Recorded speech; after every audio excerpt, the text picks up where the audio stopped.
I've got so many questions, but I wanted to come back to when you mentioned it's not just a detox, and it's a lot more than a detox. And I think that it kind of leads me to a question that I know a lot of people ask, is that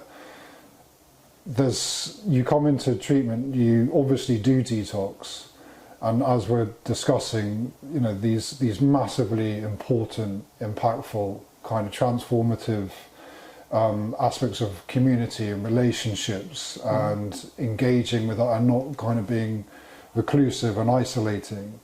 But once you leave treatment, how do you not fall back? Because look, let's be honest, treatment's a little bubble in a sense. You're coming into a house, you're well looked after.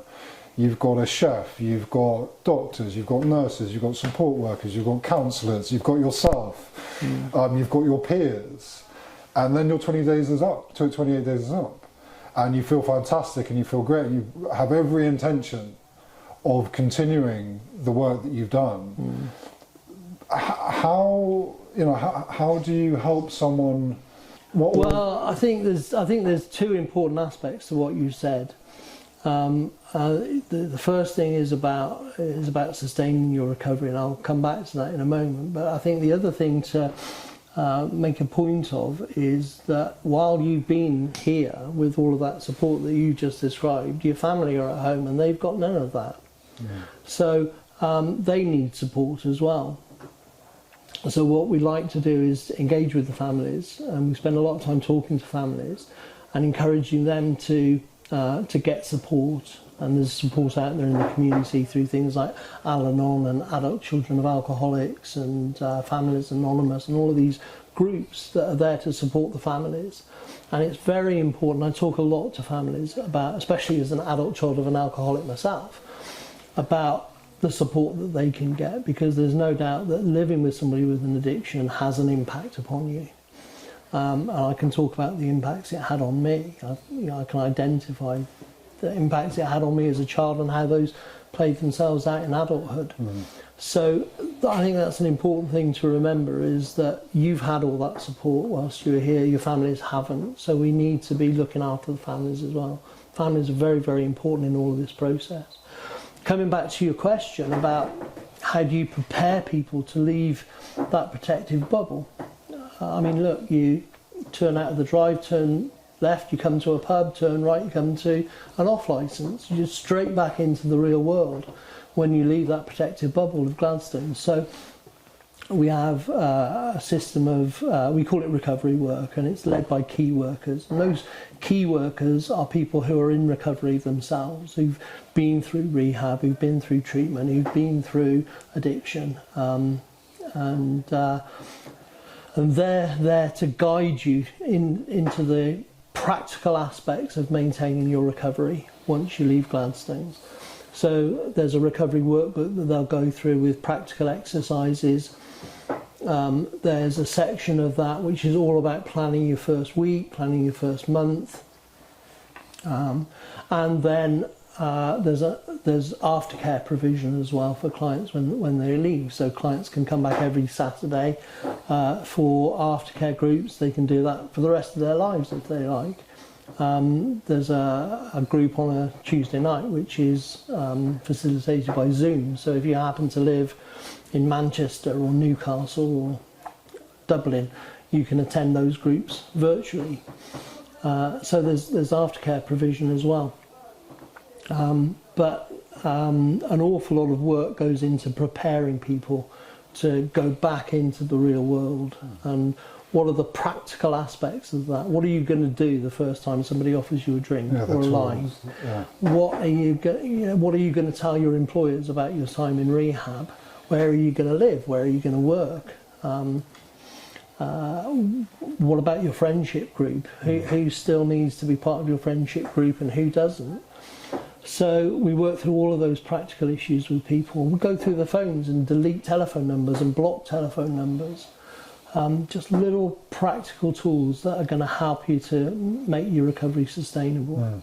Yeah, and I think it helps being around people that are going through similar things. Not exclusively, but I think it does help if you manage to make a few connections with other people, or if you go back to your town and you know that there are different communities that you can engage with, that helps a lot, because obviously it's a shared experience and everybody can kind of give you insights as to what's helping them, where they might have slipped up, what to avoid, and to gather information from it. It seems like just thinking, it's very much a kind of community thing. Even when you're in treatment, when you leave treatment, the best tool almost you have at your disposal is not to be alone, and to try and engage with communities that are experiencing recovery, the people who are trying not to. I think it's especially for people who are doing this for the first time, it's important to know what to expect. What do you do when that little devil sits on your shoulder and whispers in your ear, "One will be okay"? How do you respond to that? Or if you have a bad day, or if what happens when you're facing a bereavement, or trouble at work, or these kinds of things.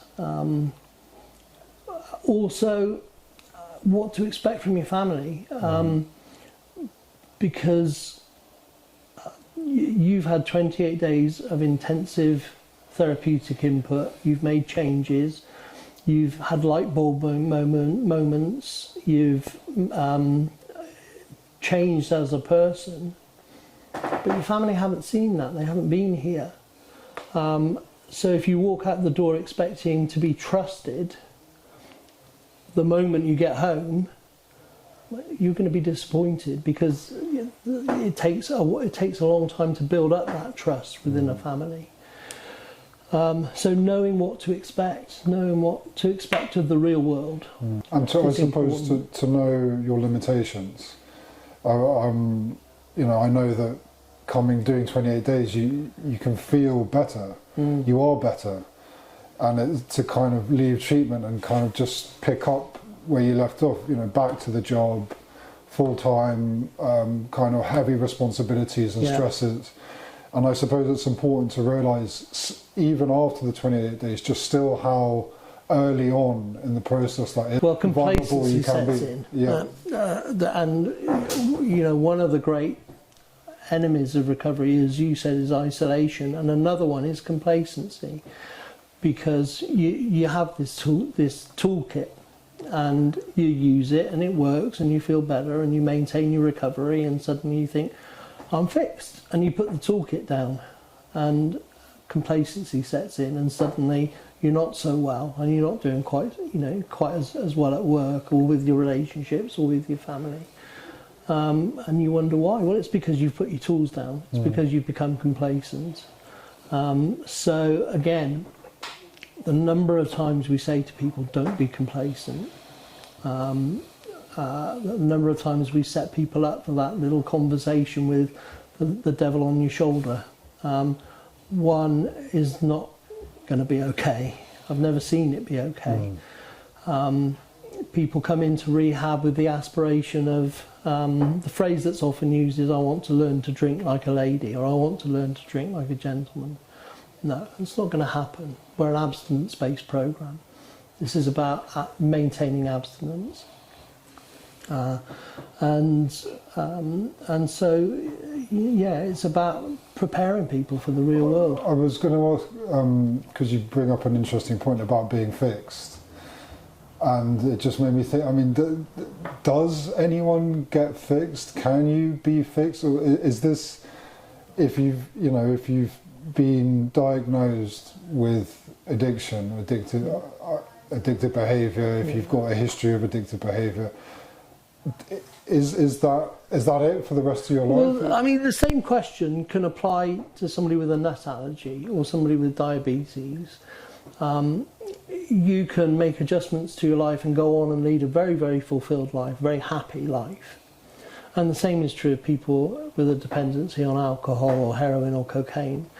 You can make adjustments to your life and go on and lead a very happy, fulfilled life. if I told you had a nut allergy and if you eat nuts you will die, you wouldn't eat nuts. If I tell you that you have an allergy to alcohol and that your life is going to be destroyed if you drink alcohol, well, it's a powerful urge, it's a powerful compulsion. And so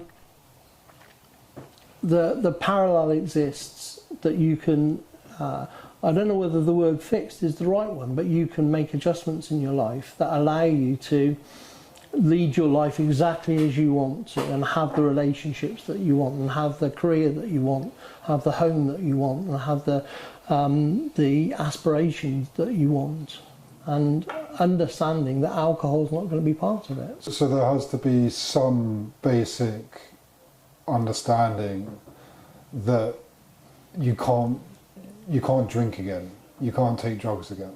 Well, one of the really interesting questions is, statistically, for any given substance, around 1 in 10 people having used that substance will develop a real problem. So that means that 9 out of 10 don't.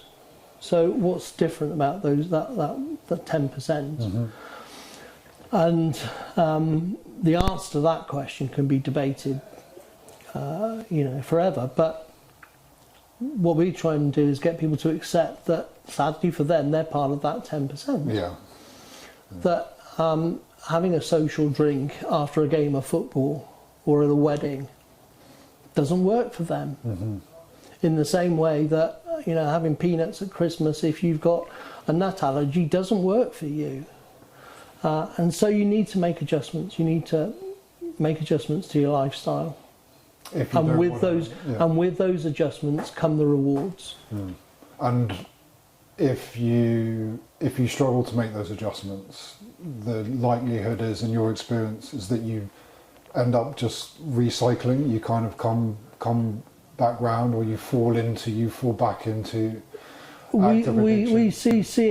We see it more often than I would like. People who don't get the message, who allow complacency to set in, who listen to that little devil saying one will be okay. Mm. I'm 6 months sober, surely one won't do any harm. I'm 12 months sober, surely one won't do any harm. But sadly, you're part of the 1 in 10 for whom alcohol just doesn't work for you. And sadly, it often just does lead. You kind of go round again, basically. One drink and very, very quickly you're right back where you started from. Yeah, I heard an interesting phrase that it starts where it ends. So if you take the worst point, or let's say the point a person was before coming into treatment, that point of sheer desperation and exhaustion, that if they were to get, say, example, 6 months or a year, and then have a drink again or use drugs again, that would be their starting place. I think that's true. Yeah, I think after a period of abstinence, if you take that first drink, you'll very, very quickly get back to where you started from. But I also think that the detox process becomes more uncomfortable every time you do it. The effort required to attain a level of recovery and abstinence becomes more difficult every time you do it. The impact upon you physically, continues to accumulate each time that you have a relapse and come back. So, to the greatest degree possible, what we're trying to do is to prevent that from happening in the first place. Hence the aftercare, hence the continued contact with people once they leave. We have that phrase: once a member of the Gladstones family, always a member of the Gladstones family. Well, I mean, and it brings me to my question, in the sense that it sounds, speaking with you, that so much of the work is when a person leaves. Like that, that's just maintaining the abstinence, maintaining the sobriety. Like you said, every corner there's a pub, there's a shop, the stresses of life, something unexpected, something that impacts you incredibly hard emotionally, can be, you know, at times felt impossible not to navigate without kind of, what's the word, having a drink, you know, taking a drug, escaping. So if that's a huge part of the work, would you say in terms of treatment, you kind of have to do the treatment initially if you're in that desperate place, just to get to a place where you can even consider starting that journey of abstinence? It's like a platform. It's like a springboard. You'll know that Alcoholics Anonymous talk about a spiritual awakening.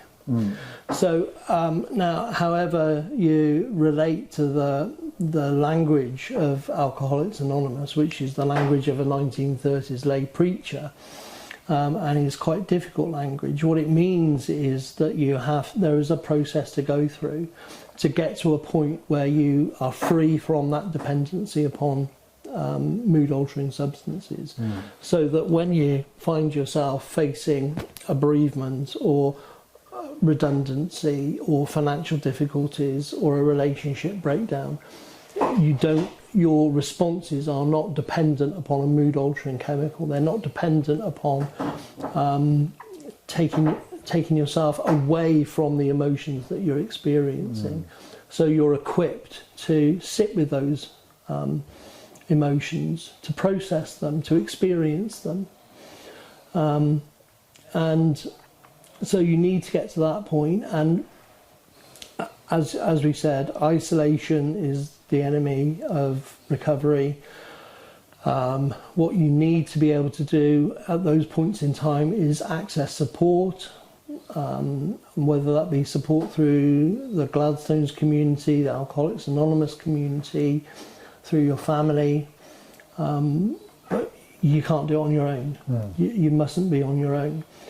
Now, that doesn't imply dependency upon that community, because we want people to leave Gladstones empowered to manage their own lives, to be the manager of their life rather than just a bystander, a victim of their own lives. So we're looking for people to be empowered, but empowered to make the right choices, equipped with the tools and the knowledge to make the right choices, and to access support when they need it.